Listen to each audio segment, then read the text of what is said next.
nila na gagamit nila or nadadala nila. How about you, Miss Benz? Ako yung mga songs ko, parang sa kanya kung pop, no? Tingin ko, pwede ko i-consider ng mga songs ko. Ito yung modern jukebox. Diba? yung mga yung mga gustong pinapatugtog ng mga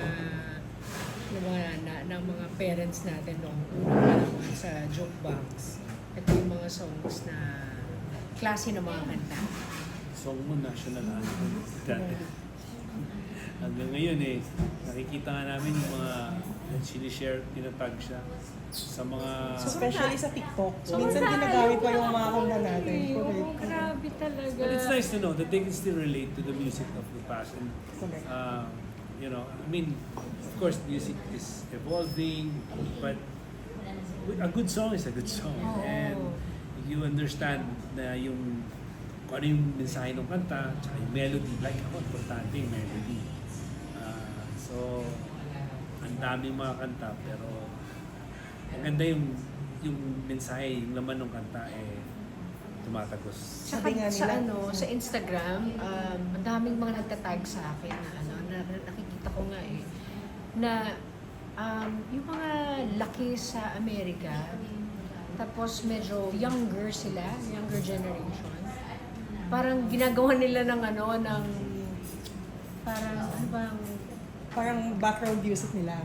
Background music, tapos medyo nilagyan nila ng konting beat yung mga Remix. yung mga ganon. Dinimix Tapos nila, minimix nila. nila, tapos pinapatugtog nila sa clubs or sa kahit na sa Seafood City, sa grocery store sa Amerika. Nagiging danceable siya. Oo, tapos tapos kinakanta nila. Parang sabi nga na parang hindi ka Pilipino kapag di mo alam yung bakit pa. Parang gano'n. So, isa yun sa tatak ng pagiging Pilipino mo, parang gano'n. And if you're to if someone doesn't know you yet, ano yung isang kanta na gusto mong parinig sa kanila na parang, this is Jessa, this is Tito? Siyempre ako, basta't kasama. I would say 325 because doon ako nakakilala. Kaso lang hindi na, yung 325 ba yung pag sabi niyo, what's that? Yung 325, di ba? It's a payphone, it's a story of a payphone. Although, marami ako nakakausap from this generation that still enjoys listening, even if 325 is not anymore... Viral, kumbaga. hindi na siya existent ngayon Yung, may 25 pa, pero ibig sabihin hindi na siya katulad dati na it serves a period Noong time na yun, talagang that was the thing, kaya sumikat yun kasi yun era yun yung 325. Pero yung melody niya kasi, tsaka yung mensahe ng kanta kasi nanliligaw siya. Sa akin, I would like them to hear the song and appreciate it for what it was or what it is. It's a nice song, but I would say basta't kasama. How about you, Miss Benz? Ako syempre, bukod sa bakit pa, siguro iba't ikaw. Maganda rin Kasi yun. parang sinabi sa akin na yung mga babae daw, lalo na sa States, sa video okay, parang isa sa mga go-to talaga nila yun. Di ba't ikaw siyang nagbunat sa aking mga mata? Ikaw ang nagbigay sa akin ng saya. Ako gusto ko Yung bawat pag-ibig ko at pagsanda. Di ba't ikaw, di ba't wala nang ang iba? Actually. Ako gusto ko yung kanta niya yung Baliw na Puso. Sample. Bakit ikaw ang lagi naaalala ko? Kahit nagbago na, ngayon ang damdamin ko.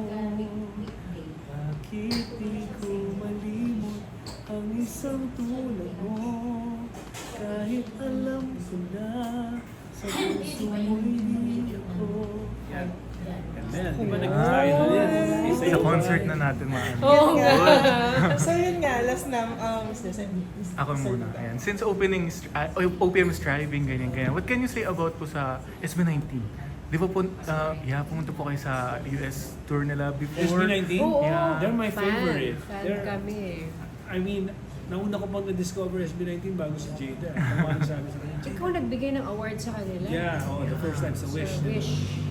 I've been a fan ever since. I mean, I love the group. Sabi ko nga, ano ko si Pablo. Bias. Bias sa Pablo. Creative talaga. Ikaw, Miss Jessa, sino bias Si mo? Stel. Stel. Vocal talaga. Gusto ko rin naman si Stella. Actually, I like all of them, but Lahat sila. I love their creativity and their dedication to their craft. Totoo. So, if you, nakikita mo talaga the effort that they put into their songs, to how they execute their dance numbers, and they're improving. Alam mo yun yung from when they started, imagine mo, yung discipline na yun para Oo. umabot sila sa ganung level. Lahat ng choreo nila, diba? It's Sobrang something na- nakaka-proud. Oo. And, and they're very humble. Yeah. Sabi niyo nga po kanina, what the key to success is Mahusay tapos humble. Sayang nga kasi yung... Magtatagal ka sa industry. Yeah, si Pablo nga, solo concert siya. May sakit ako nung time. I wanted to watch yung solo niya.